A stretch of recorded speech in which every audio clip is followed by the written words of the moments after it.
That concludes the introduction to Docker. Hopefully this course has gotten you acquainted with the tools in the Docker ecosystem. Whether you just want a clean way to manage your development environment, or you want a common packaging unit that allows for easiest continuous delivery, Docker can serve as a great keystone for your solution.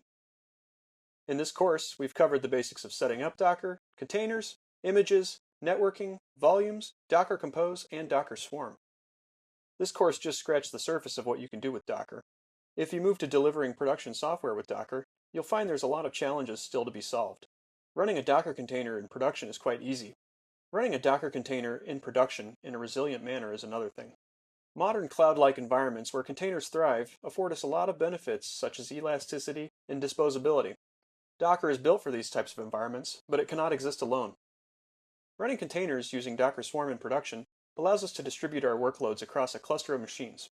We can use restart policies to ensure that our containers restart in the event of a failure. But what happens if the whole Docker node goes down or needs to be moved? In its current state, the desired number of instances of a specific service or task is not stored, and so it's up to an external client to monitor and maintain capacity. Fortunately, there are a number of resource schedulers out there that support Docker out of the box.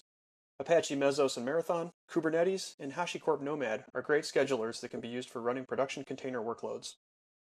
Monitoring containerized applications in dynamic environments can also present challenges. Fortunately, there are a number of modern technologies that make this easier. Consul, which is also used for service discovery and distributed configuration, is a great tool for monitoring containerized applications that come and go frequently. A number of metrics collection tools are also available, such as InfluxDB, OpenTSDB, and Prometheus, all of which easily handle dynamically changing environments. Docker provides a number of networking options that allow containers to communicate with each other using standards like DNS. But how can containers communicate with other containers in completely separate environments? Also, how can legacy applications interact with containers in a dynamic environment? One way to manage this is to include a service discovery component in your container platform. Service discovery is a way of registering available instances of a service with some sort of central or distributed registry and allowing clients to dynamically look up and load balance calls to the registered service. A number of solutions exist today that work well in containerized environments. Again, Consul is a great scalable service discovery mechanism that is being widely adopted in cloud and clustered environments. Other solutions, like Apache Zookeeper and etcd, are also good battle-tested options. We've learned how to build Docker images and how to run Docker containers, but we need to tie these processes together by another automated process. This is where continuous delivery comes in. For maximum efficiency and speed to market, continuous delivery allows us to push changes into source control, automatically build, test, and publish our artifacts, and then deploy them to a number of environments. Docker helps to make this easy by providing a standard delivery unit.